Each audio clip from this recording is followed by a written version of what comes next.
I love it. Awesome. So we are officially gonna get going then, because it looks like we got all the party people here. So thank you all for joining. For those of you who are new, I'm Nadir Pearson, the founder of Smart, and today is the, I believe, fourth installation of our Women in Cannabis series. So we'll be going through our policymakers, so folks who are well established on the regulations, advocacy, and policy side. So really excited to have you all here because this is literally what you call paving the way. These folks have been doing that for many years and will be doing that for many years to come. And so I'll go ahead and pass it off to Kandeaux, who is going to be our host for today. And Kandeaux is, representing Tuskegee Smart, our HBCU chapter.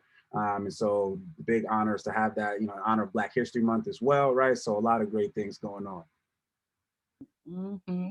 Thank you so much, Nadir. And again, beautiful to see some familiar faces. Like he said, I am Kandeaux Clark, also known as Kandeaux the Farm Plug, and I'm coming to you all. I'm based in Chicago right now, but I am currently at Tuskegee University seeking my PhD in integrative development and public policy. So this is kind of like a special tickler conversation. And so our featured guest today are Miss Dasheeda Dawson, coming from the city of Portland as the Cannabis Program Supervisor. We have Chaney Turner, coming from the city of Oakland as the Cannabis Commissioner. And we also have Nina Parks from San Francisco's Cannabis Oversight Committee, so the Madam Chair. So I would like to open the floor. Let's dive right into it so that you all can tell us about you. Let us know who you are. Like, we just want to know about you. So give us a little blurb before we get into the thick of it. Where you from? What you do? I just said what you do, but. Do I go first because you said my name first? You could kick it off, man, because I done talked to you before, so we passed that. So come on, give it to me. Yes, so I'm Dasheeda Dawson, and I'm known as the Weed Head. I'm also the head of the legal cannabis industry regulatory office for the city of Portland. That's both on the medical and adult use side. I've now been in the industry, 5 years, and I crossed over as a patient. So I am a cannabis patient for early signs of MS. I'm in the process of reversing those signs with really taking care of my endocannabinoid system, both with cannabis, but as well with yoga and other cannamimetic or things that act like cannabis things.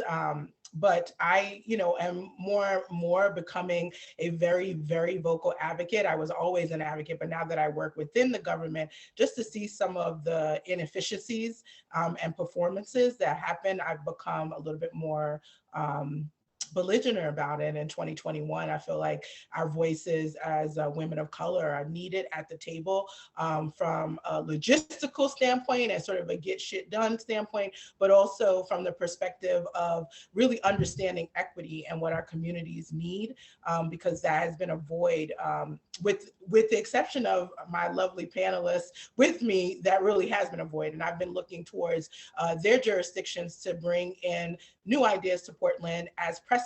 But when I'm not doing the things in Portland, I'm actually on the East Coast. I'm from Brooklyn, New York originally, Brooklyn born, Jersey educated, did my undergraduate at Princeton, and then my MBA from Rutgers. So truly Jersey educated. And yeah, I spent a lot of time working with municipalities and the leaders on the East Coast, hoping that they prevent making mistakes. I'm sure we'll talk a little bit about New Jersey. It's a big old mistake and we can get into it, but I'll pass the mic to, I think it's Chaney up next or Nina, but either way, it's going to be a great conversation. Yes, it's going to be a great conversation. Thank y'all for the invite to be here with my squad. My name is Chaney Turner. I'm in Oakland, California. I'm from Oakland, California. Currently serve on the Oakland Cannabis Commissions. I've been a community advocate for over 2 decades. I've been a cannabis patient, for over a decade, actually. I love cannabis. I use it medically and recreationally. We're going to be changing that language. I see my sister Dasheeda out there leading that. And yeah, I've been in the quote unquote industry for about 4.5 years. Again, started off, you know, as someone who advocated for the plant, eventually, you know, ended up starting my own operations, which moved into more advocacy around, you know, not just equity, but justice in general in the industry for Black folks, marginalized communities. I am queer, gender nonconforming, and so I'm definitely representing for that group of folks, you know, in this space. Cannabis has always had queer folks at the forefront of advocacy, so I'm just honored to, you know, continue that. And also one of the founding members of the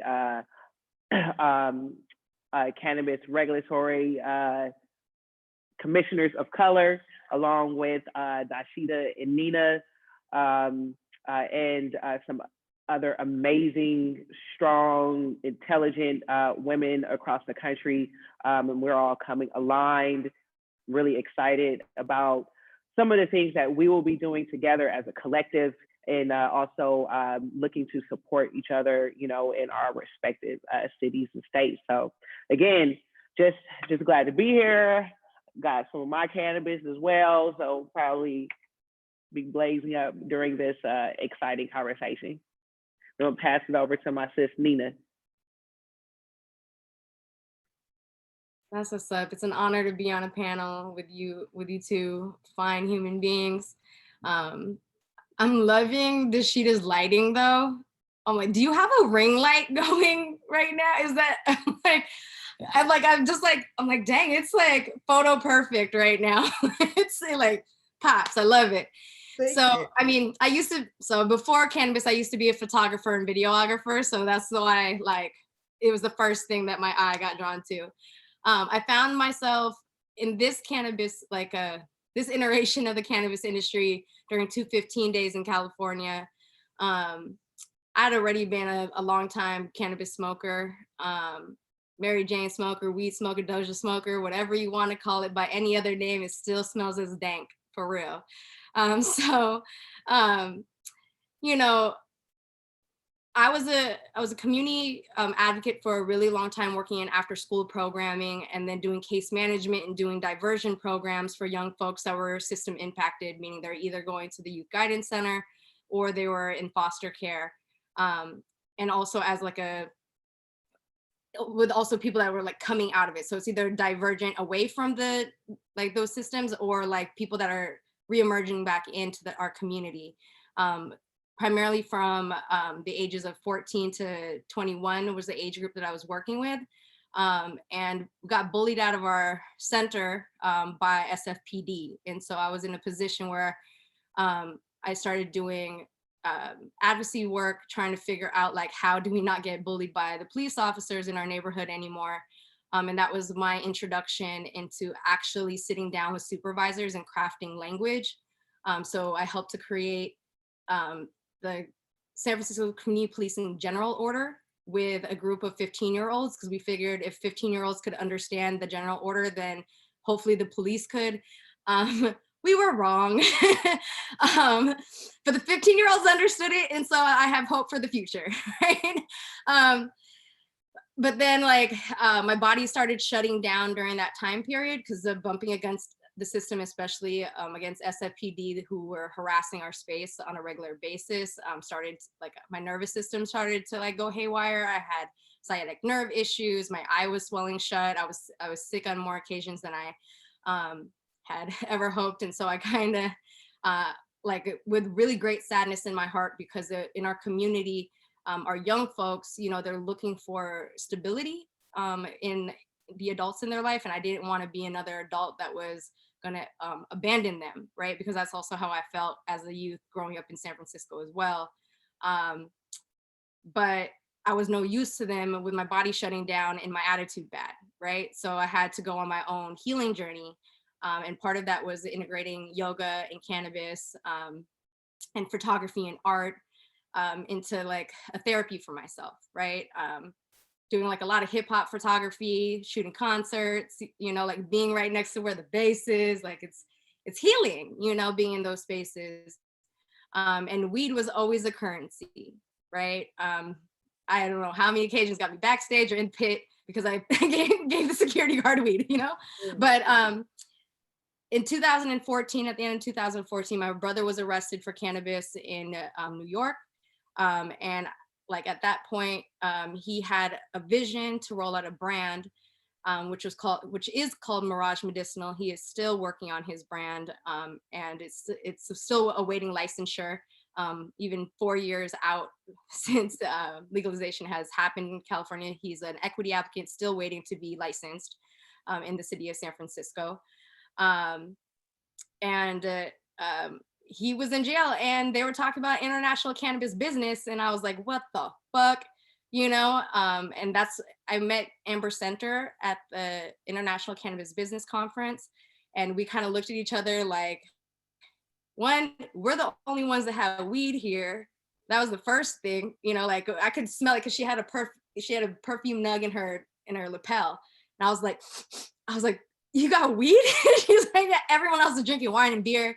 And eventually that relationship started Supernova Women, which was one of the foremost like women of color organizations in cannabis that we really like dug into, like searching to educate folks and like demystify the legislative process. So like we would sit into these chamber meetings or whatever, and then we would go out and try to translate things into layman terms for everybody else, so that like we can at least be on the same page when we go talk to our legislators, right? And yeah, it all now, like I could go on forever, but like now I'm a partner in a distribution company that's paired up with 4 other equity applicants. It's basically like our Noah's Ark.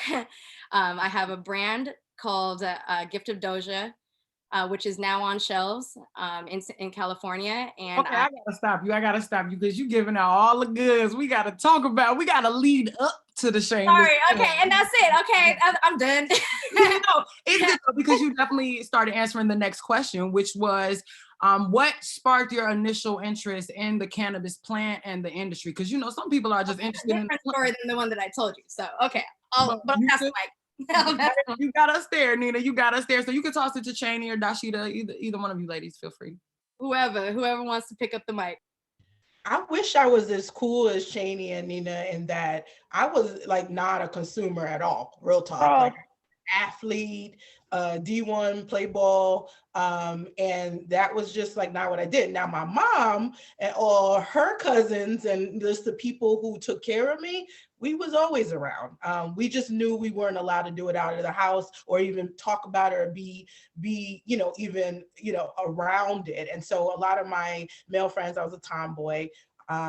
And just really, most of them smoked, but I saw a lot of crazy shit happen to them. I was playing ball with two of my good friends at the time when I was 14, 15, and the police came over 3 or 4 in Brooklyn, New York, East New York.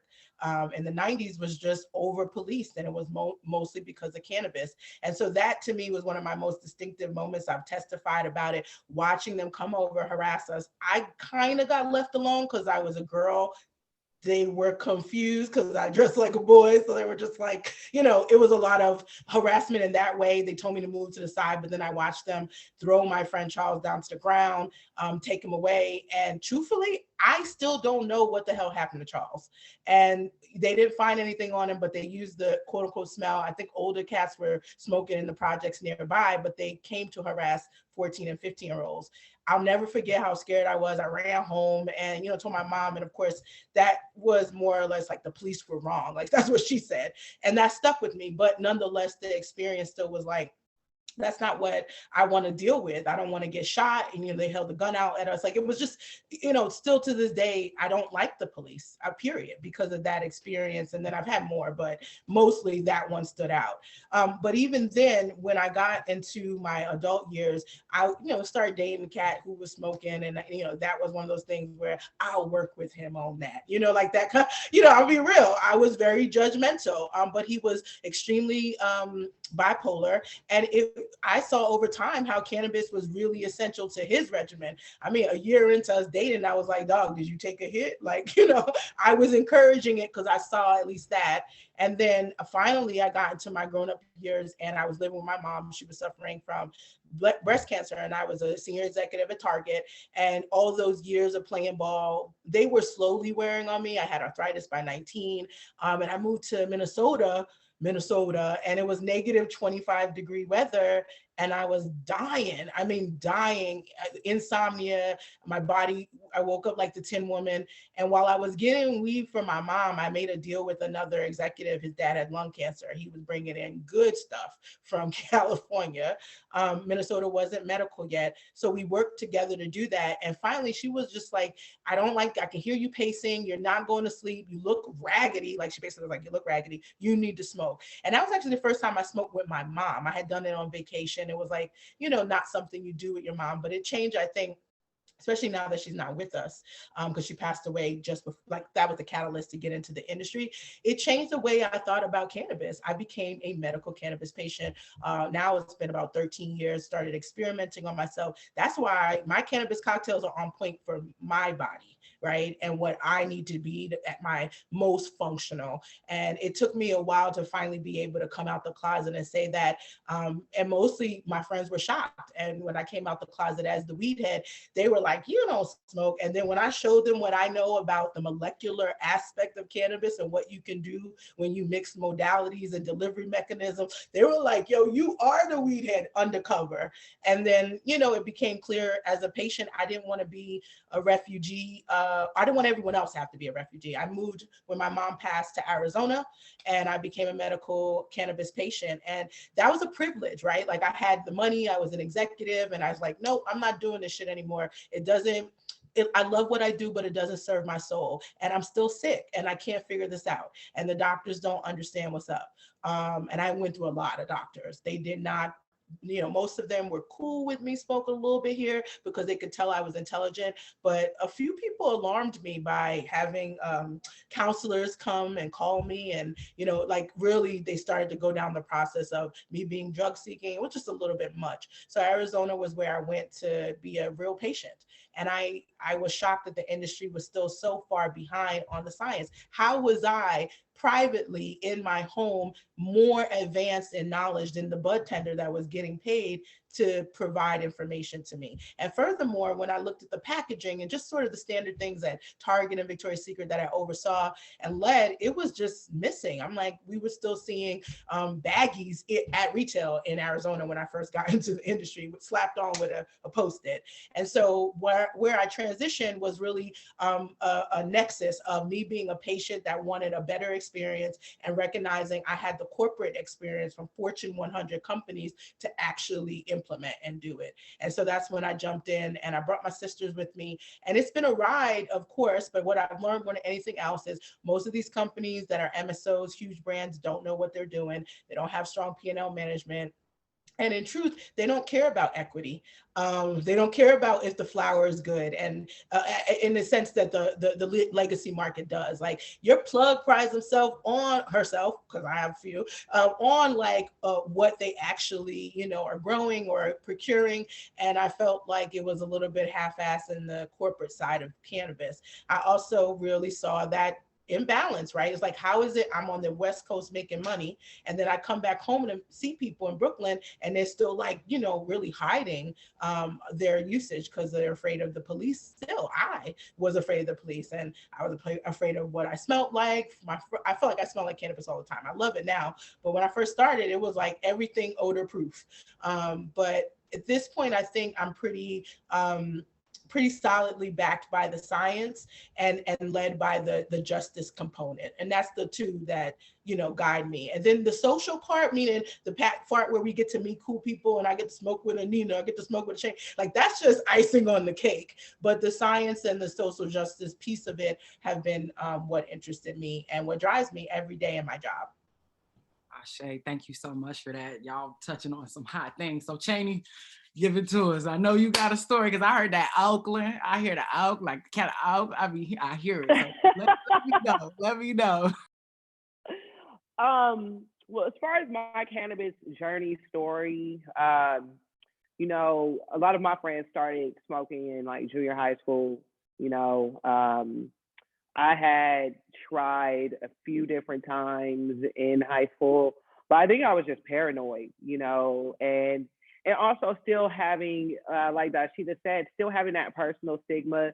You know, I grew up with a parent who was, you know, addicted, you know, to crack, and just the shame around that, and you know, and other people, you know, from the drug world. I'm like, I might, you know, stay away. I was kind of being a little bit square or whatever, but it wasn't until after high school that, you know, my relationship, you know, changed, and I started smoking more with, you know, my homies who we get off work, and then eventually I ended up having a car accident to where I was in pain, and my mom actually had an accident around the same time.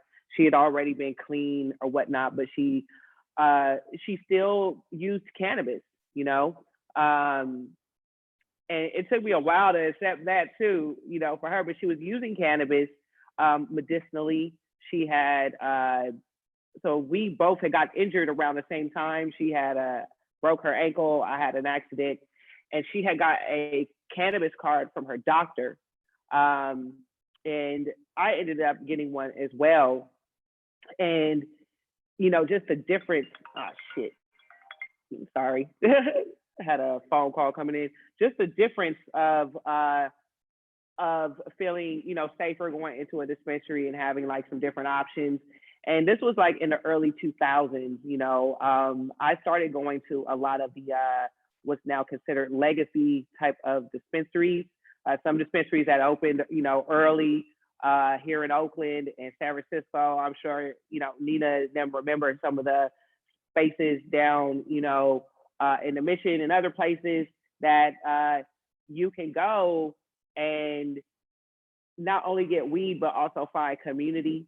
You know, during those times here in the Bay, I felt that dispensaries were more, or the community in general, it was more of a cannabis community. We were still, you know, coming from that age of 215, you know, activism and you know, legalization. Although I did not smoke, you know, in high school, you know, my high school, Berkeley High, had also participated in some actions around, you know, cannabis legalization. So it was always something that, you know, was considered, it was either criminalized or it was like politicized, right? And being here in Oakland, where it's, you know, very political, the more that I started to learn about it, and also when I saw that it was helping me medicinally, I had an accident, but also eventually I had some other health issues. I was diagnosed with hyperthyroidism, and I did not want to go with some of the options that, you know, my doctors were giving me. And I was like, let me see if I could look at more holistic alternatives, you know, to heal myself and not do radiation and not have surgery and all of these other, you know, options. And this was actually around the time, you know, that I was considering or seeking to, you know, enter, you know, the industry somehow. And so eventually my former business partners and myself came together to start kind of like a brick and mortar a dispensary. And my goal for that was mainly around equity. Like, you know, around that time, I wasn't even using the word equity. I was just saying, you know, I want to get into this industry to, you know, liberate our folks, you know, and provide, you know, healthy health alternative, you know, options for us to, you know, heal. And also saw how legalization was coming and people were still, you know, locked up. And that is, you know, when I met Amber, I had already knew Lanice from Hood and Quebec. I already knew Lanice from, you know, organizing in general here in the Bay Area. And, you know, everybody kind of just came together around the actual organizing, you know, Nina and other people. And I think that's one of the reasons why the social equity program here, you know, when it got started, it came from like that grassroots type, you know, of organizing, which is, you know, very true, you know, to the Bay here. And so, you know, from there, I also, while I was still with my former company, did a lot of advocating over in New York when they were trying to go and legalize for the first time. And that's how I hooked up and linked up with, you know, people like Mary Pryor and Cataclusive and Saki from Taste of Love and Jacob and all the people down there, and really connected with those folks, you know, around, you know, advocating, right? Because for me, kind of like what Dasheeda said, you know, these MSOs, they don't care about the quality of the plant, and they don't care about the communities that's harmed, and they don't care, you know, about equity. And that's where we come in. You know, I tell folks when I had my operation, my main thing was centering the community and educating the community around just the entire plant, right? Not just THC, not just CBD, and really building, you know, those relationships with people. But I feel that it's folks like us who are centering equity, but also the quality, you know, of the plant, you know, how it's you know, how it's being grown, what's being used, because it's a lot of people out here pushing, you know, some what we call out here bammers. and the thing about having you know, equity brands, I think the equity brands are centering the community and also the quality of the product. That's where you have like folks like Gifted Doja that come in. So yeah, I won't take up too much more time, but that's pretty much, you know, my journey. It's always been, you know, around just the justice and liberation aspect of the cannabis community, or industry as people like to call it. See, y'all are some magical beings, because y'all beating me to my next question before I even get there, right? But this is. Are you on mute? Oh, I think you're on mute. Can you hear me? I can hear you. Oh, okay. Oh, or am I on mute? I can't hear. No, I can hear you. I'm gonna say, Chaney, don't do me like this. Mercury's in retrograde, so I just expect there to be little glitches here and there. We good. All right. Okay. You got me now? You got me, Chaney? I'm back now. Okay. All right. Oh, we cool. can hear you here. Yep. Okay, yeah. So I do want to ask, because I want to get to this policy part. I ain't gonna lie, I'm a policy wonk. I'm kind of thirsty for it. You see what I'm saying? So first things first, right? Would you even say that becoming a policymaker is a viable career path? And where would you say that you learned the most about policy? So you all are like, you were dynamic in advocacy before you even really began advocating, like Dasheeda with your mother, you know, Nina with the 15-year-olds, right? So how, I mean, what does that career path, what did it look like for you? And would you say it's viable? And where's the best place for community members, like all these people listening in, where would you direct them to go to get their career in advocacy started? So if you're looking for a job in it, just to let you guys know, like my position as Madam Chair is a volunteer position. Like I don't get paid for it. So it's like as a part of like community service. Really, that's the place to like get plugged in and get started, for you to be able to like make your connections, get to know who the legislative aides are, figure out who the heads of the departments are. Like it's really who you know and who knows you, because you need to get people to pick up your phone call and answer your emails to be an effective voice at the table, right?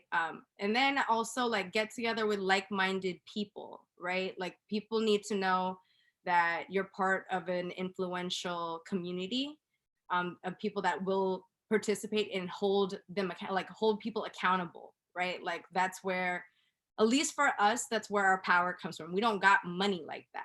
You know what I mean? It's not like we can be like, just pay to play and be like, hey, I'm showing up at everybody's, like mixers or whatever. Now I'm at the dinner table with folks and this is how I'm making my network. It's really, for us, at least for me, it's been super like grassrootsy,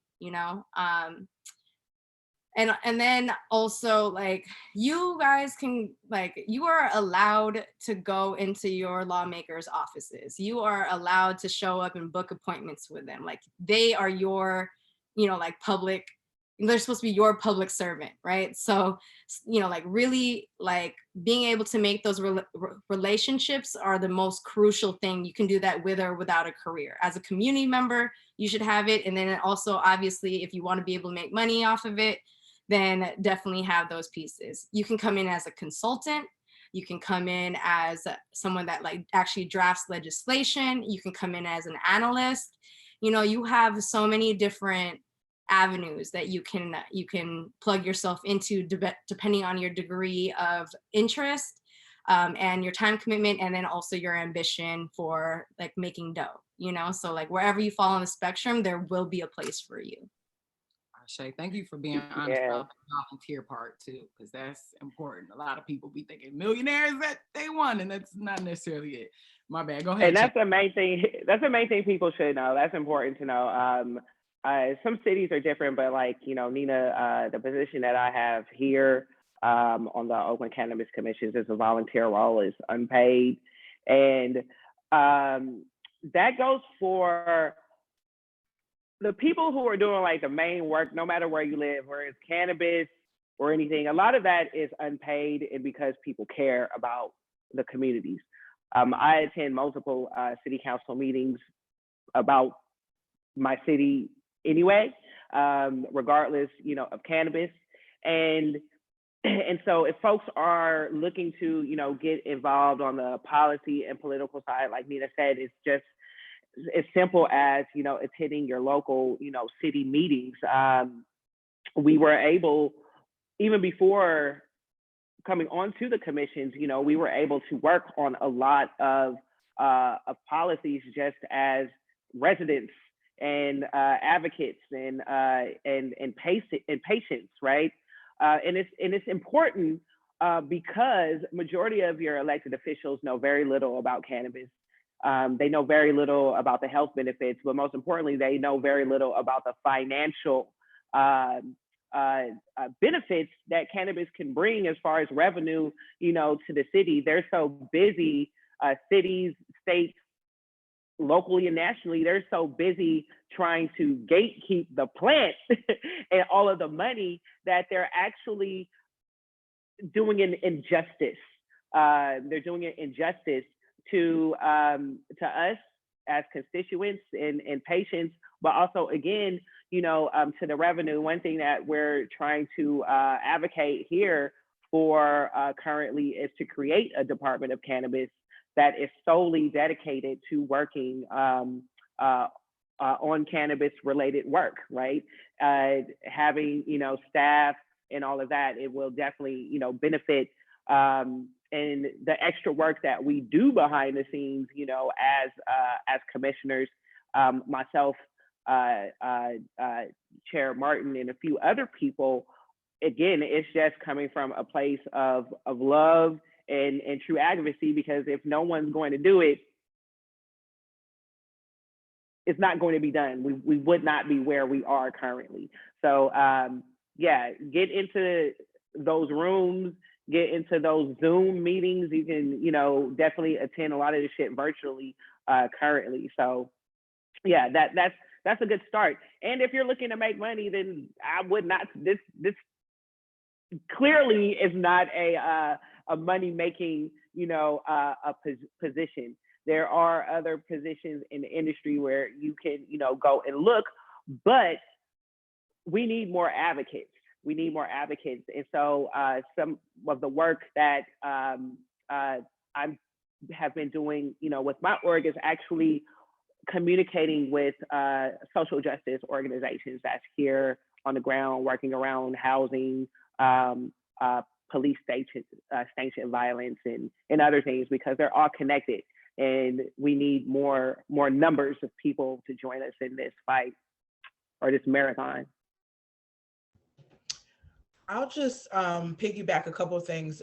The true work is very much it's just got to come from your heart. And so a lot of the people that are paving the way, until that municipality deems a budget is there to have an office, oftentimes you'll find that if it's a cannabis regulator in the truest sense, directly touching the policy, it is volunteer. For example, I do have an office, and but by the way government tends to work, you don't get paid a lot anyway. So I actually realized that, thank God I wrote a book and I can have that income coming in while I sleep, and I can actually take a job that is literally a third what I got paid while I was a corporate executive, in order for me to do this work. So even in places where there is a budget, government work isn't paid well. I mean, the president makes $400,000 a year. And I'll say again, as a Fortune 100 executive plus bonus, you're going to reach and probably start to beat a president based on what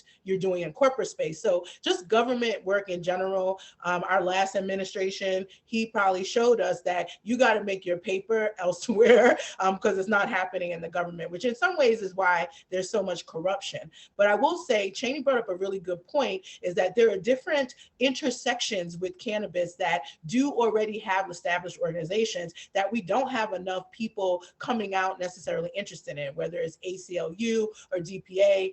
Oftentimes people are getting in more for the broader sense of social justice or racial equity, but not necessarily the focus on cannabis. Those organizations have shifted focus because they see the data actually is a direct line with racially biased cannabis prohibition. But if you have an interest now, those are some of the organizations that I call maybe legacy or older organizations that have historically not taken a racial equity lens, do not necessarily have that expertise, but could absolutely use the infusion of young people who have that interest now that we have the momentum. The other thing I would last say is that Nina was right, that you can go in and be a consultant. So because cannabis isn't that popular, especially among Midwestern and Southern states, as a topic to carry or a legislation to hold, oftentimes you can find the mother or the father of the marijuana or the cannabis movement in your state. So that's exactly what MJM Strategy, our management strategy consulting firm that I ran before I made this transition, did. We went from MSOs and big brands that we clearly realized were not about like what we really wanted to do as a mission, to pinpointing and finding the state legislators that were carrying these bills. And they were doing so most times without enough cannabis competency. So we were able to come in and re-educate them, become their arsenal. Like it got to the point that I love the majority leader, Crystal People-Stokes in New York, because she's the mother of the movement. Well before it was popular, 6-7 years she was holding it. And after a while, she'd be like, Dasheeda, I need y'all to come in and teach these people.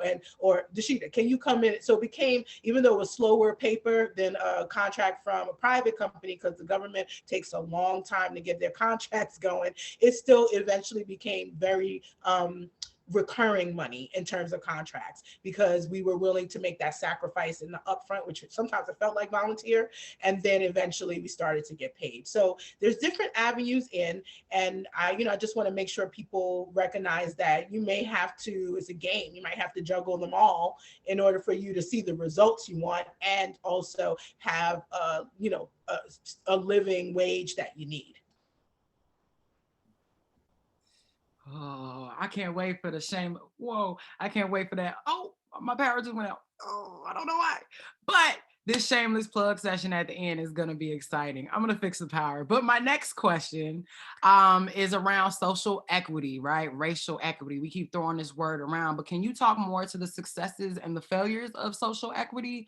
And maybe even give us an example of an initiative that you've worked on or a policy that you worked on and why it was successful or not. I'll jump in. Well, first off, it was like the equity program itself was the first thing I worked on in this space.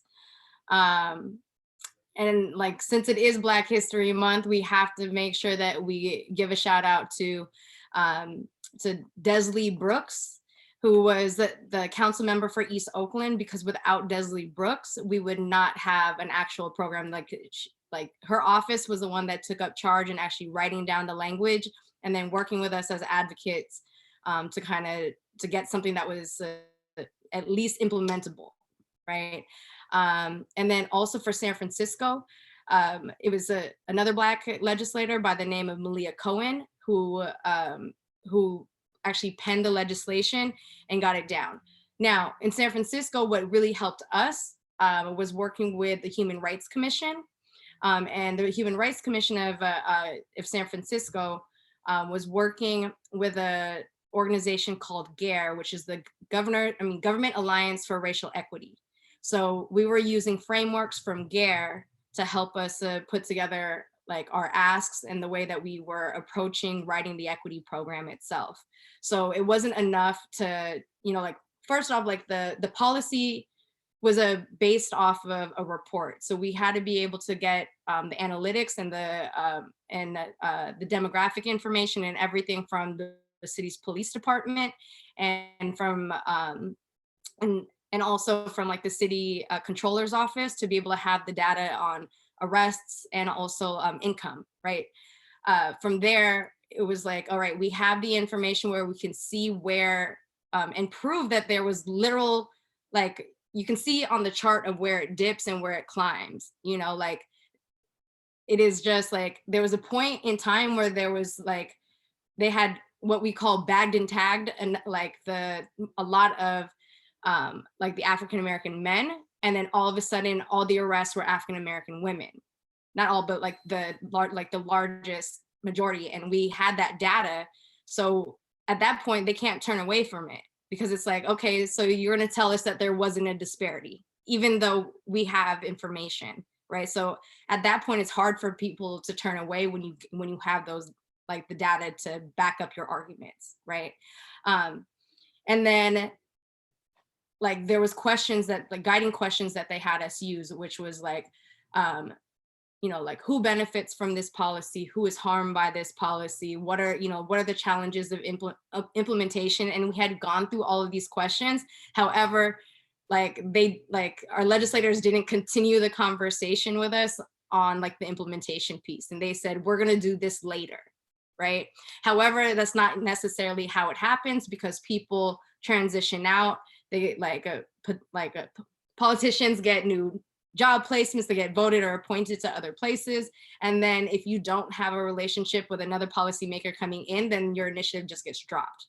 And then you have to find another person to like pick it up and figure out what to do. Something that I want to just flag for people, because that was like past work, and I like those are things that I can best just kind of lay out for you guys. It's like, get the data, figure out what your definitions are, and then like help put together language. And like, it's really, really important because we're finding in the national conversation, what had happened was,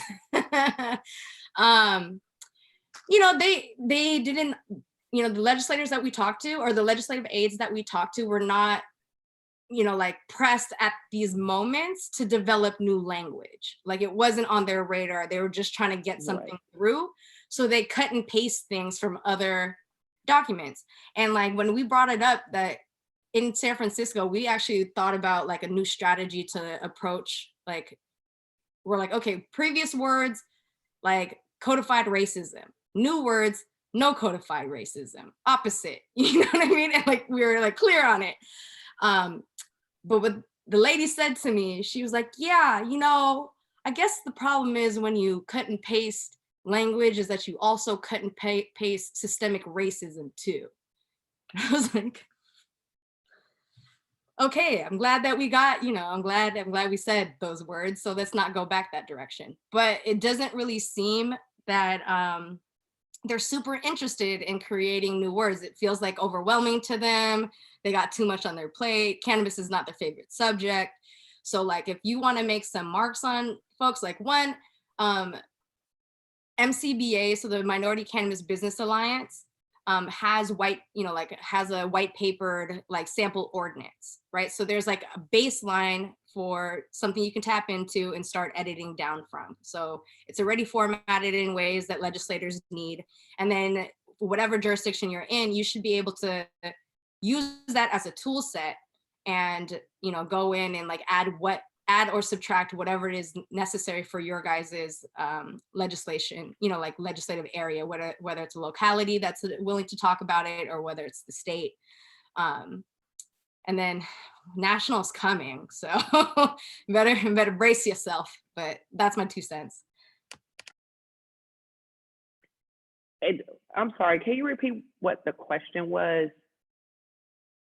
Of course. So the question is just around letting us know more of what social/racial equity is, some of the successes and failures behind it.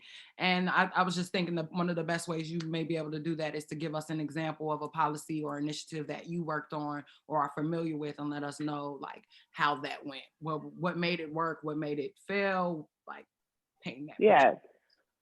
Yeah.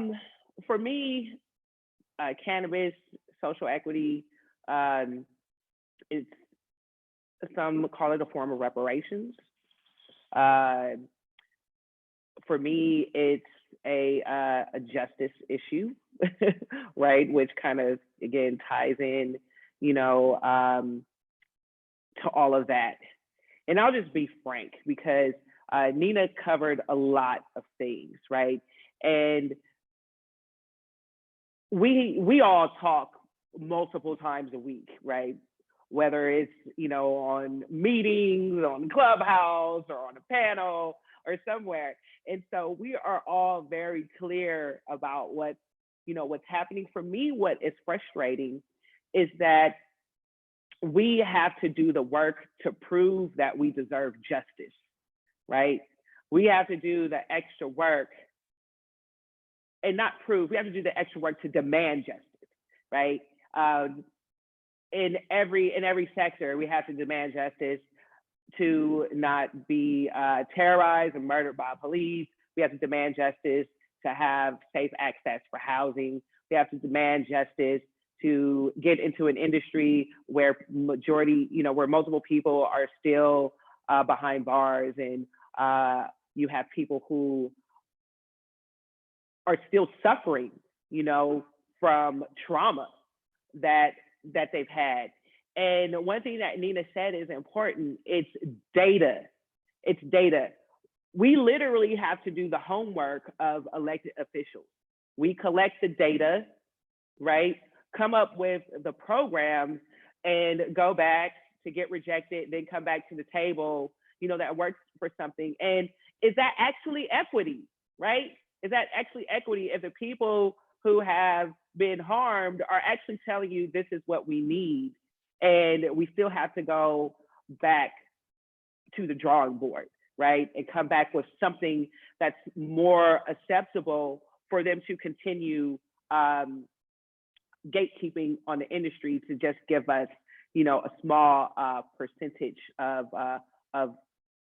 ownership. So for me, social equity is a justice issue, because when the most harmed and affected people are able to enter, and also are treated, with humanity while we're trying to legalize this, right? They use language that continues to criminalize the industry, right? Putting certain clauses. And what I want people to walk away with is that actually getting the social, equity passed I won't say that's the easy part, but you have to continue the fight. We're all in states and cities where cannabis has been, legalized for adult usage, and social equity programs exist. And I feel like we are working 10 times as harder than we did, years ago, because we are moving towards, that federal legalization. And again, it goes back to the advocacy, because a lot of the things that we are, working full time on right now are things that were passed in the adult usage law that is not working out for equity. And so people who are in states that don't have adult usage yet, you still have that advantage to make sure that those things that we are still have barriers for don't exist when your state or city passes, or when we have the federal legalization that passes.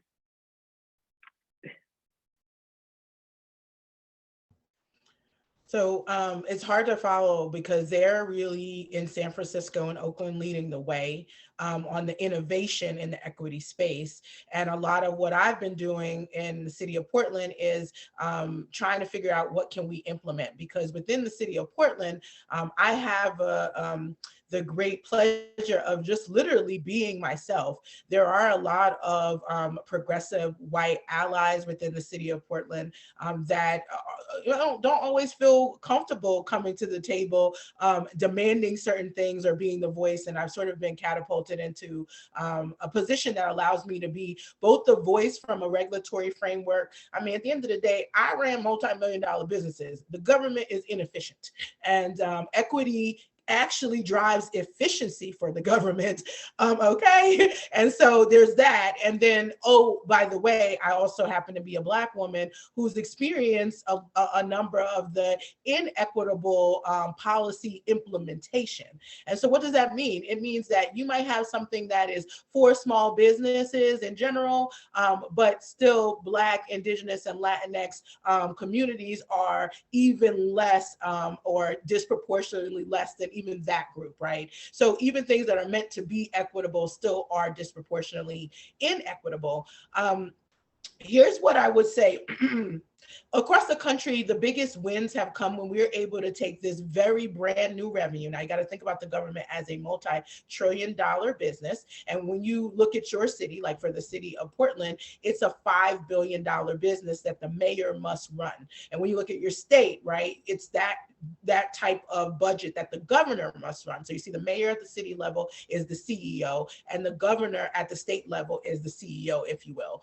And of course, the president for the entire United States. At the end of the day, they see cannabis legalization, albeit even though it's been with stumbling and falling on our face doing it, because so many people consume and the plant itself is so awesome, it's a new revenue stream that gets developed. And so the number one thing that has been a win is whenever this new revenue stream actually has some sort of call out in legislation that a portion defined in perpetuity, usually a percentage, is going to be reinvested back into the communities that really bore the brunt of racially biased enforcement of cannabis prohibition. We call it the war on drugs, and I've slowly been getting people in Oregon to stop calling it that, because let's call it what it is. It's the racially biased enforcement of prohibition laws at the end of the day. And that has caused us so much in our health determinants and in our community being disinvested and over-policed, from the education that we're given in our public schools to where you can send your nana or your grandma or your grandpa if they want to be in a senior citizen center. All of those things have been disinvested in as a result. We need that reinvestment. We need the restoration, and we need revitalization, and it's got to come from somewhere. And what I hate to hear, which is happening in New Jersey, and the biggest biggest challenge is they like to look at this new bed of money and they already feel like it should be spoken for. Well, we can't do all of that at this point. It gets to be where we're nickeling and diming when we are clearly the most disenfranchised as a result of this being prohibited. So when it's now being legalized, we're now fighting for some percentage. In New York, we're fighting for the governor to put a percentage. We don't want to legalize without any equity components from day one. And so I'd rather it stay illegal than have to do the work back. So the last thing I'll say with equity work, the wins that we do get, they count as precedent.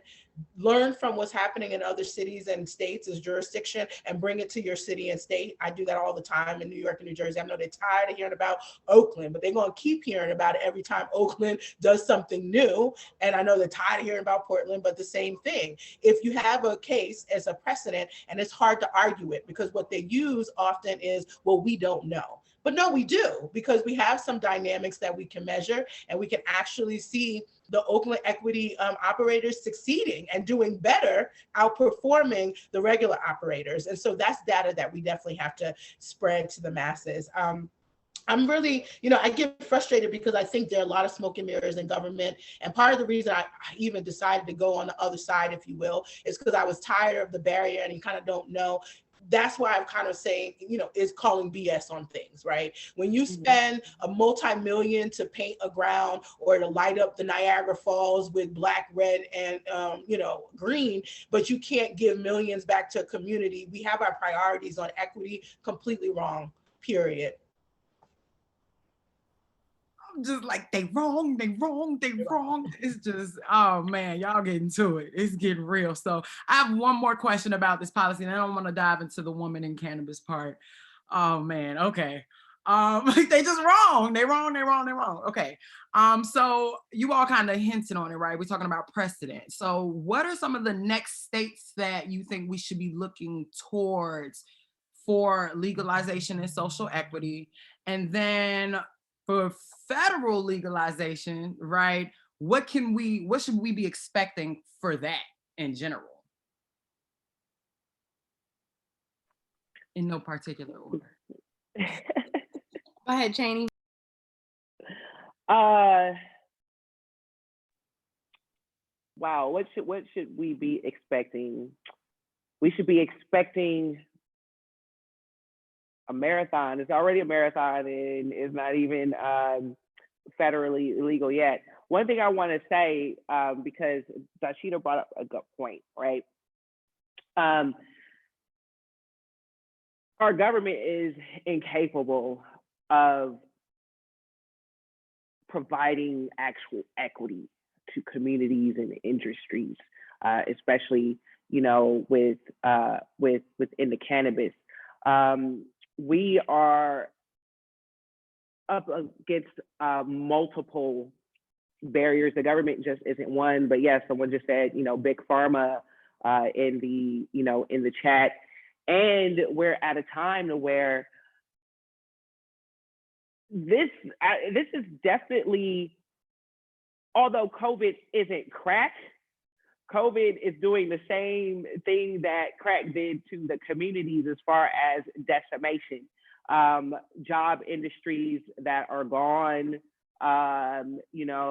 depression and PTSD, crime, has increased. And in general, our entire country's revenue is in the toilet. I definitely want to send the alarm to everyone that right now is the time to really follow your city and state budgets, right? One thing that someone mentioned in the chat, yes, California distributes out grant money to cities every year. It has not increased. It should, right? It hasn't increased. And why that is important is because the government is going to use cannabis tax revenue for our economy to recover. And what that will do is take away from the programs and the people that money is supposed to be prioritized to. And so in regards to where do I see federal, I see a tug of war between us and, the government, because they're going to try to keep as much of that funding as possible and try to justify keeping that funding, like they're already doing here locally, in Oakland, to say that, well, we need this funding to increase more police funds because of crime, right? Or we need to, no. We are not going to allow that shit to happen. We can't allow that to happen, because if we do, we will not be able to reverse it.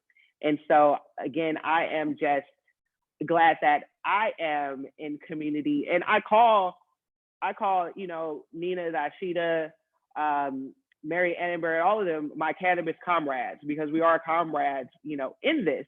And so myself and my comrades are going to continue fighting, but legalization, and actually we eventually want decriminalization, right? We want it decriminalized. And so I see us continuing, fighting. I see us continuing making the alliances that we need to make. Also look at the imperfections and not just the perfections, because although Oakland is leading, it's not perfect, right? We had to advocate to have taxes lowered for equity in small businesses. A lot of times, Oakland was taxing equity businesses the same as they were MSOs and, larger cannabis operations. And you can't be able to be successful and scale if you don't have, the revenue to be successful for that. So we'll just continue keeping ourselves healthy, doing that yoga, drinking water and some tequila from time to time,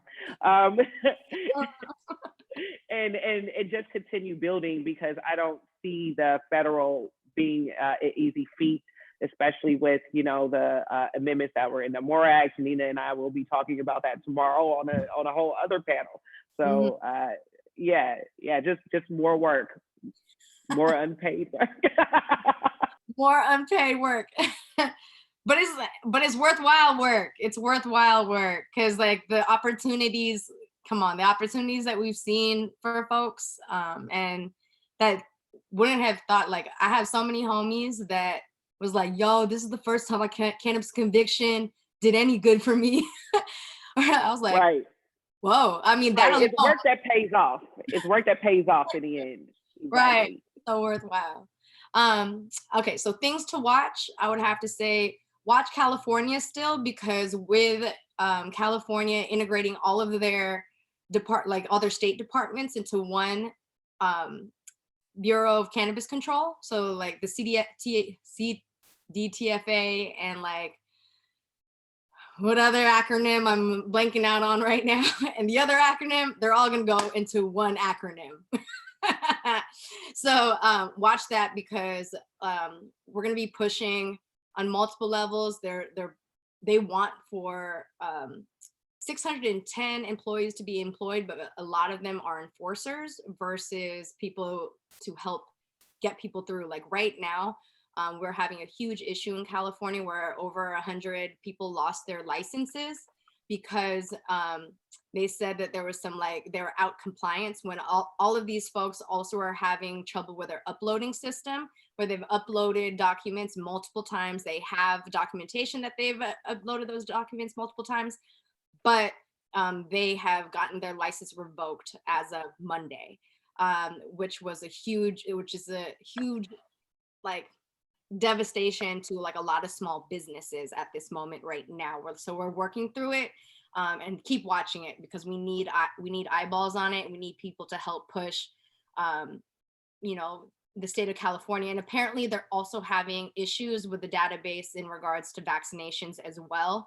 So something's wrong with their tech system, which is unacceptable in California, where we have Silicon Valley. It makes no sense why our government would have all these tech issues.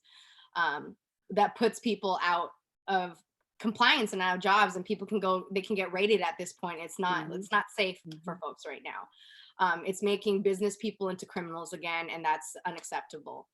And then Dasheeda will also, I bet she'll talk about this too, but New Jersey, we must watch New Jersey, because the question that was proposed to their legislature was wrong to begin with, and they're building wrong policy off of a wrong question. And that wrong question was, should we legalize a form of marijuana called cannabis? So yeah, just just exactly. It's like palm to forehead, you know what I mean? Yeah, so watch it closely and participate, because that's just, I mean, it's just miseducation, period, you know? Like, you can't, that's not how you use those words. Like, look it up in the dictionary. That's not how you use those words. Look it up in scientific journals. That is not how you use those words. So I guess it's also up to us to like really push for what like the people's understanding of like the cultural usage of the word marijuana and how it pops up in policy, and like how we know that that word is actually divisive to codify racism. Because before the 1930s, it said cannabis, right? And then during the Mexican-American War, and then also like during like the opioid crisis and the opiate crisis and a lot of other things, like they were pushing for legislation that criminalized Chinese folks and Mexican folks, because that was where they were seeing a lot of action on the West Coast, right? And they codified it by using that language. And then obviously we also know like who actually got the brunt of policing on that policy, because we can see, we have the data. It was African Americans that actually got the brunt of the policing, you know? So like we have to watch these policies. And then obviously New York, because like if anybody has stepped foot in New York and try to even like light up a joint on a stoop, like that, that's no go. Like you better find a rooftop that's away from everybody, or like a back alleyway to go smoke, you know what I mean? Like they pop folks for like the smallest things in New York. And it has such like a huge international population in New York that if they don't have an equity program, then it's kind of just like a slap in the face to human rights and civil justice as a whole. So like, as those are the things that I'm watching hella tough. I'm watching Oregon as well, because Oregon's not only is Dasheeda there, so we're watching it, but also because like Oregon had put together the first legislation on like interstate commerce, so like they are instrumental. And then also because Earl Blumnar, who is the congressional representative in one of the congressional representatives in Oregon, he has been at the forefront of legalization, like from everything from the Cole memo to the MORE Act. So like we're definitely paying attention to all those spaces. I'm dropping big dimes right now. Dasheeda, did you answer this yet? I didn't. Did you want me to mix in a last question, or you want me to answer? I want you to answer as concisely as possible. Oh, I got my points. They covered so much. Down, so come on, spit them out. I did. I was preparing myself because I figured we had time. We had time constraints. So the first that Chaney actually called this out, and I've been calling this out, and because of seeing the erroneous activities, for example, November, 67% of the state of New Jersey agreed that marijuana should be legal. Even though the question was all jacked up, that's what happened, 2 out of 3 people. And guess what? They're still arresting people. They're still arresting people because the legislation that we spent a lot of energy helping to halt and get fixed and added is sitting on a governor's desk, a governor that ran on a platform for cannabis legalization that we put in office, I would say, is still holding his pen to sign because he wants to continue to over-police under 21. I figure it's again, the governor being the person in charge of the coffers, even though this saves the state $110 million a year, which is how much they spend on arresting people, they still make money on arrests too. And so I feel like there's this balancing act where they're still trying to criminalize so they can meet certain expectations on what that volume needs to be, while at the same time free the plant so that mostly white people can actually move forward. Here's what I feel like is a newsflash. One thing the governor can do, the president can do, the mayor can do as the head of their jurisdictions is on a pen, they could just stop fucking arresting people. I'm sorry. I'm just going to be honest. I've gotten to a point where I say I don't even want it to be legalized anymore, despite leading a legal market, because you don't need to legalize it or commercialize it to stop arresting people and to expunge. You don't. And you can actually make direct impacts, immediate impacts by preventing people who are from the child services and police, law enforcement from infringing on Black and Brown. In Oregon, it's not just the African-American community. The pockets of the indigenous community are over-policed, children removed. They have the highest rate for their children being in the system as a result of both cannabis, but also other like opioid issues. And again, they're targeted. So again, we can decriminalize, and I mean really decriminalize, because in New York, they technically did 40 years ago, but I'm 42. And like I said, that 15, somebody got dropped to the floor in front of me, and it still happens. So we don't need to legalize to impact people's lives. And that's what I keep telling people at the federal level and at the state level. We mentioned Oregon already, but I gotta be honest, I'm a little competitive. So I know Callie's doing some things, but I'm happy to be leading the way in the city of Portland and partnering with Dr. Rachel Knox, Jeanette Horton. I mean, to be honest, sometimes we're on meetings and they're not ready for the three of us at all. And we come from different positions in that. Dr. Knox is a medical doctor, and she's the head of our Oregon Cannabis Commission. I'm in charge of the largest market in Oregon, and Jeanette is leading one of the first nonprofits that's actually taking that cannabis tax revenue and delivering it back to Black and Brown cannabis operators. So we're doing all of the things that need to be done in a strategic way, kind of flexing multiple queens on a chessboard so that we can actually get what we need. And two things you guys need to look for. First, Dr. Rachel is really pushing HB 2997. I'll drop the link. But basically, we are trying to take this trifurcation of hemp and marijuana, medical or adult, and put it all together. From a scientific perspective, we know it's all cannabis, period. There's agricultural, medical, nutritional. There's a whole bunch of different usages regardless of where it is on the plant. And so that's a big bill that we're pushing through her commission. And then we've all, three of us, led by Jeanette, have been working on the Oregon Cannabis Equity Act. And this is where we've taken everything from across the country, including what's happening in jurisdictions like Oakland and San Francisco, and put it into one really comprehensive bill. It's some of the best work I've ever done. I'm dropping a link for you guys so that you can support it, because the truth is, things like this set precedent. If this passes in Earl's state, right, he has no choice as the chair of the Congressional Cannabis Caucus to bring that forward. He's talked a lot about interstate, but I think he has some work to do on his equity components too. And he agrees. So the last thing I'll say is please support the Cannabis Regulators of Color Coalition, or CRCC. We're 10 founding women of color that are really the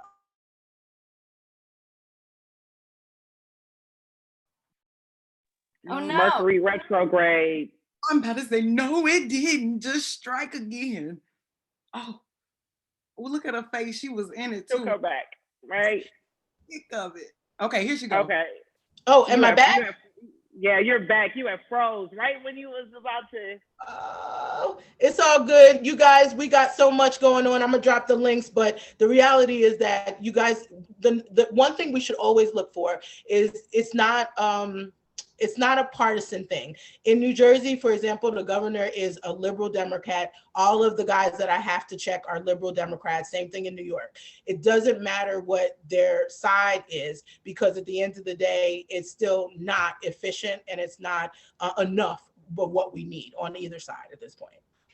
Okay, y'all, it wouldn't have been enough time, even if we had enough time to have this conversation. But I do want to pose one more question to you all, and I want to encourage everyone to please write in the chat. Get those questions in there so they can see your questions and be thinking about their answers so they can answer them. But my last question, primarily to you all, is we know that the cannabis industry is primarily pale, male, and stale, right? We know it's pretty much all white. We know it's all a whole bunch of not feminine mindset centered individuals, right? And we know that the language is stale. They don't really got no type of swag, no flavor, no nothing, right? So we know that these are all things that we're facing. And we know the difficulties, you know, the intersectional difficulties. But what I really want to ask is, can you all give us some examples or a time where your womanhood or your femininity was an advantage for you, or a time where you were able to use it and lean on it to support you in your endeavors or support your community in their endeavors? Or you can talk about a time you overcame sexism. You can pick either one. It's similar, but. Well, as someone who identifies as masculine center in the space, non-conforming, I haven't personally, I've faced discrimination, of course. I think majority of the discrimination that I have personally experienced has been mainly because I am not male, of course, Black, and you know, I navigate in spaces where a lot of times people think that, you know, I'm much younger than I am, and that plays, you know, into that. But this is an industry that is not safe for people that, you know, look like us on this panel. And you, in some ways, have to like have courage and be brave because they don't want you to speak.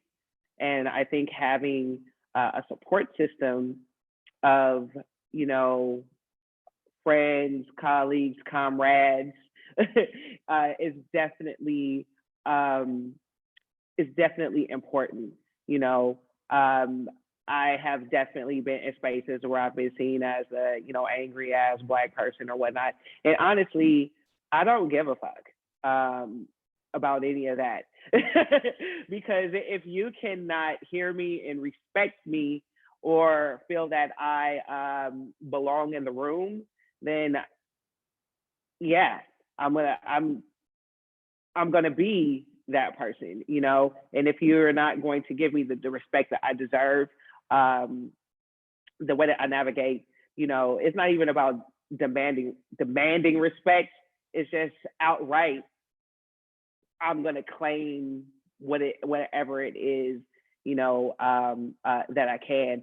But I definitely recommend that people have, you know, a good support system. I know I personally have experienced, you know, some not positive, you know, things, you know, in this industry that were harmful. And if it wasn't for having, you know, people that I could call that could relate in this industry, then I think it would, you know, be, you know, a little bit harder. But that is why it's important that we have folks like, you know, Dasheeda and Rachel in a place like Oregon, which is predominantly white, right? We need unapologetic, strong, intelligent Black people in those spaces, right? Same thing here in the Bay. You know, the Bay is for a place that is overly, you know, gentrified. When a lot of these decisions are made, they're not thinking about, you know, our communities. And so having, you know, Nina, who's a Frisco native, you know, as Madam Chair is very important. Myself, who is an Oakland, you know, native, and have seen how the war on drugs decimated, you know, my community, and the priorities of what my community needs in regards to reinvestment, you know, is really important. But to answer your question, you know, to women and queer people who are trying to, you know, find their way into this space, have your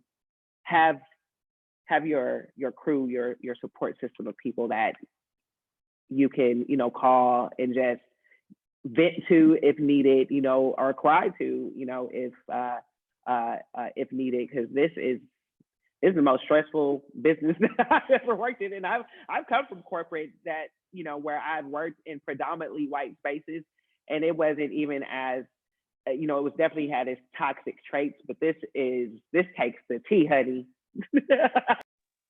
I guess a better question would be, how has aspects of your identity that could be considered a weakness or be flipped against you in these pale male stale settings, right? How have you been able to flip that and counteract it to make it a positive? You know what I'm saying? I think you hit it on the head. Like, it's not even about like demanding respect. It's like commanding your own humanity and understanding that.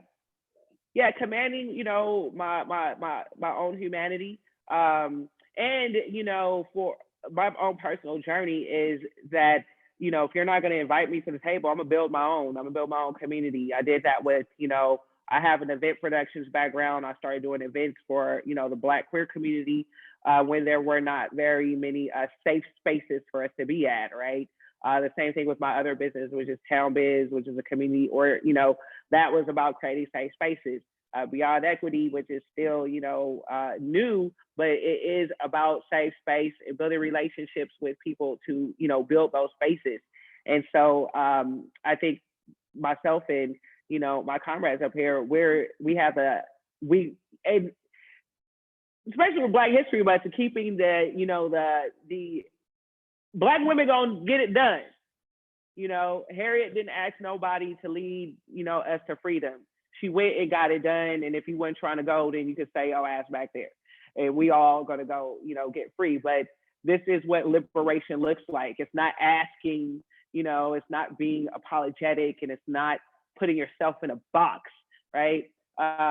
It's literally going and, you know, grabbing the hands of our folks and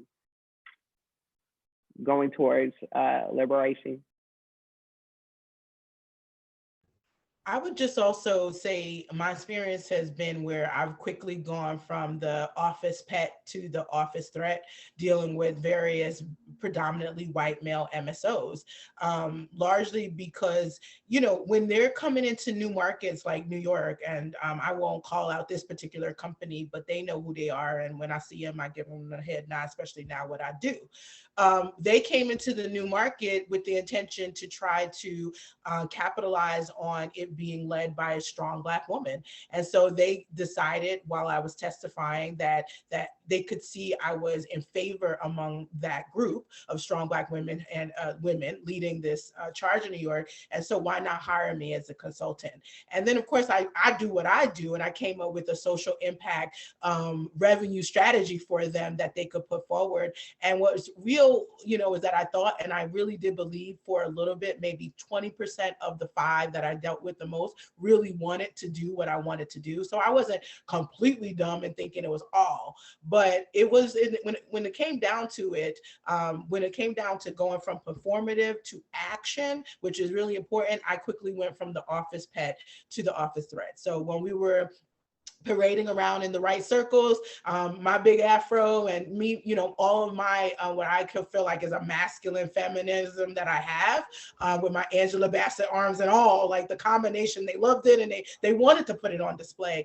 And, you know, I'm me, so I don't care so much about other people's motivations. I didn't mind it. But what I really struggled with was when that came for them, when my fro got too big for the cubicle and the spaces that they wanted to try to shove me in, I did feel that I became a threat very, very quickly. And so I had to move along.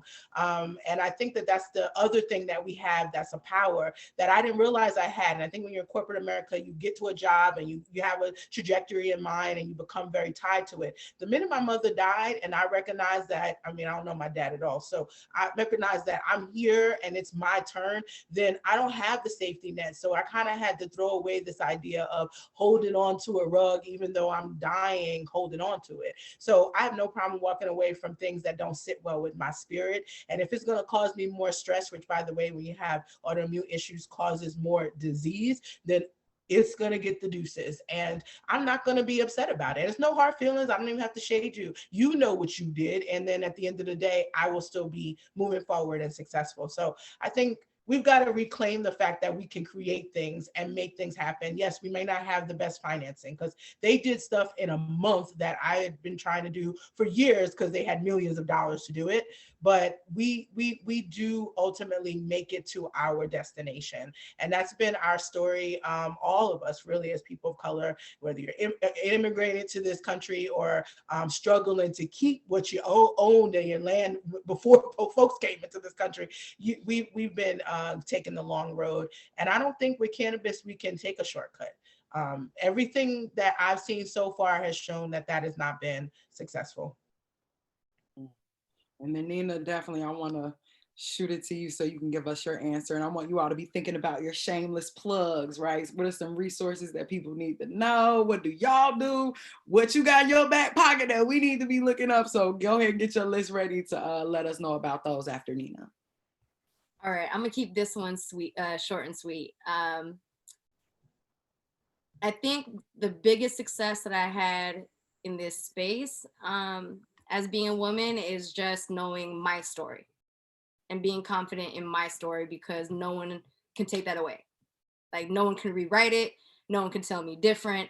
Like, I know, you know, like every day it's a different set of work too. It's like confronting my own ego, confronting my own insecurities, confronting my own jealousies, like all these things. So like for me to like work on radical accountability for myself is kind of like, that's all I got. It's like, it's that I hate to use this one because I feel like it's like a overused analogy. Like so many people use it, even this other like person in this cannabis industry who shall not be named, but I've heard him use it in interviews about like investing and whatever, like why they think, you know, like what do they feel about his big bad wolf personality or whatever.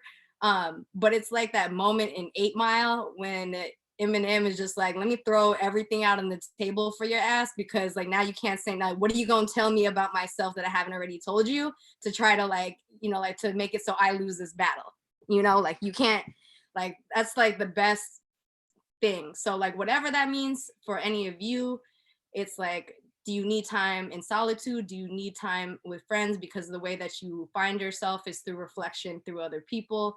Like know your balance of like ecosystems for yourself.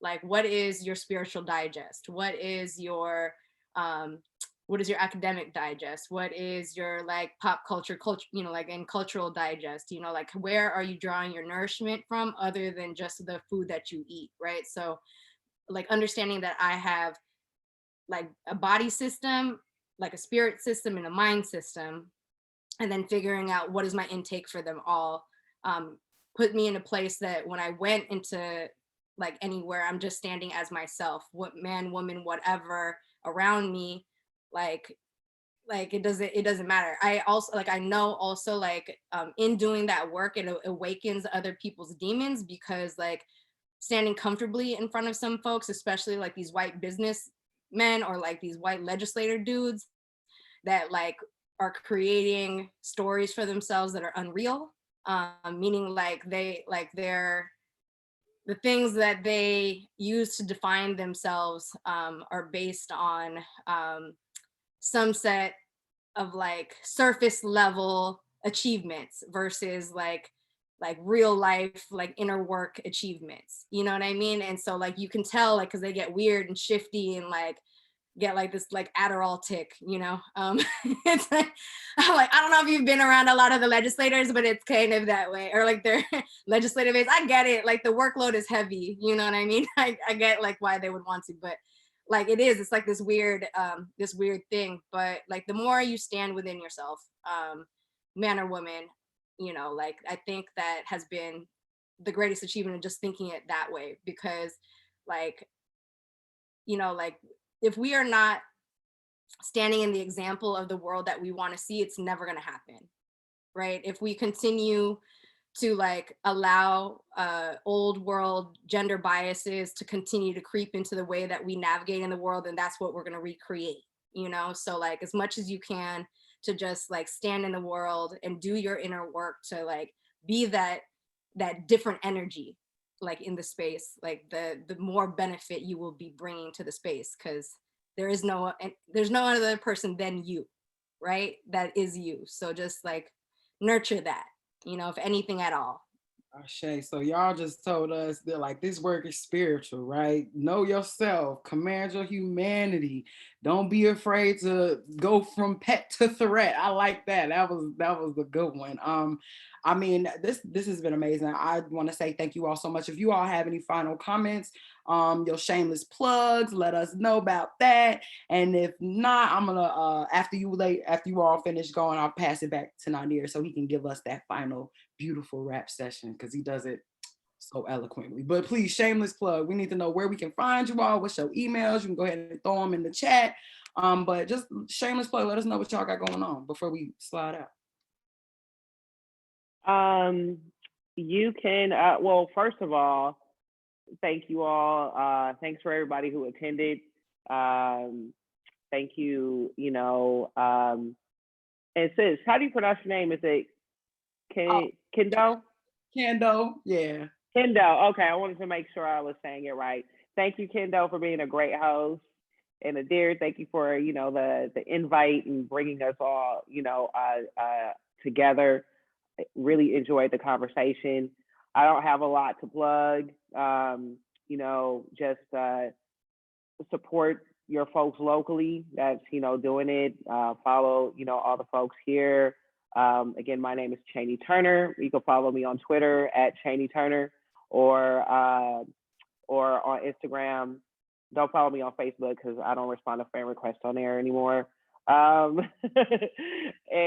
yeah, that's about. Oh, and yeah, definitely follow CRCC and check out the work that we are all doing. That is the coalition that Nita and Dasheeda, myself, Rachel Knox, who we mentioned a few times this evening, are a part of. And yeah, thank you.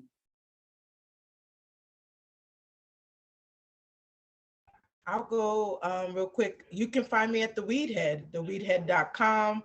That's actually the best investment I made in the industry. I bought it for $11.99, and in a month somebody was trying to buy it from me for $1,500. They still trying to get it, but I'm building on it. You can get my book at Amazon, Target, and Walmart, Barnes and Nobles. And you also need to, really check out what's happening in the city of Portland. I left links. You can find out what's happening with the SEED initiatives next year, but I want to shout out SMART for being one of our SEED finalists. This is our inaugural year, and we had over 120 applications come in, and SMART is one of the 40 finalists. And so that was a big deal for me because I have a son, and there's a part where Nadir's part brother and part reminding me of my son and how he's been pushing this organization forever. And so I'm plugging y'all because the more you do, the easier it is for the funding to get there.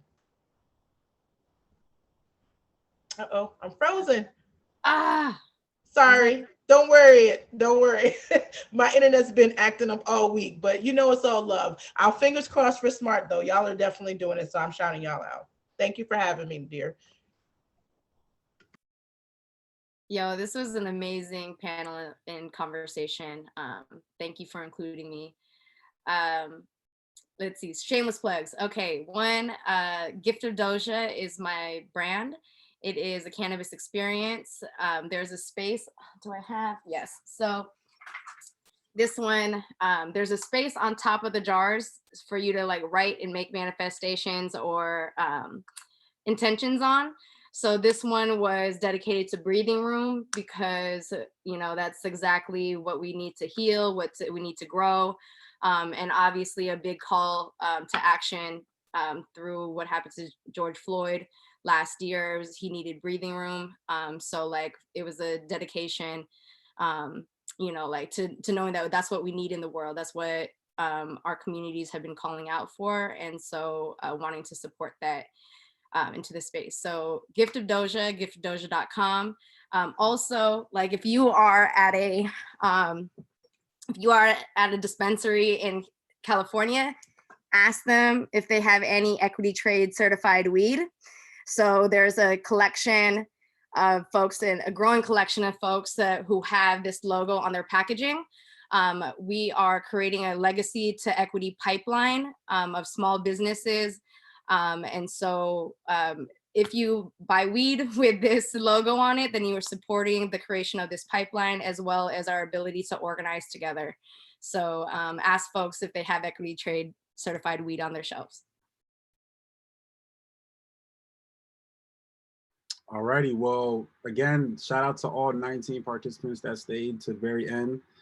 This upcoming Thursday, we have some, a great continuation of this. I want to thank everybody here. Shout out Kandeaux for hosting this session. Nina, Dasheeda, Chaney, it's amazing to have you all in the same virtual space. And just really, again, Dasheeda, 2018, we've been rocking for a minute. You gave me one of my very first opportunities, to show what I could do. So I always appreciate you for that. And you can see that I made the most of that opportunity to this very day. So that's the type of things and opportunities that we want to create for all of you at Smart. And these are the people who did it, I did a lot of shit for free, up until I got paid. So, don't be afraid to just get in the weeds and just go after it, because you really just need to prove yourself, and then word of mouth will spread that you're doing good work. And that's something I could tell you from experience, right? So again, shout out to Jordan Olivier, who will be, who's president of our Cornell Smart chapter. And she'll be going ahead and hosting the upcoming medical session on Thursday. So we won't have Dr. Rachel Knox, but we'll have Dr. Jessica Knox there. And I will say that, maybe we'll see Dr. Rachel Knox at a Cannabis Health Equity Roundtable with another company I work for Black History Month. So maybe, we've got some things in the works. So we'll definitely let you know all about that. And all of the resources from today's panel are in the webinar outline. And I can share that with you all one more very last time so that you all have that. So again, thank you all for joining. Oh, wait, let me make sure I'm gonna send the one that's shareable. I want nobody hitting me up talking about, I can't see it and all that. So that's there for you all to enjoy. So again,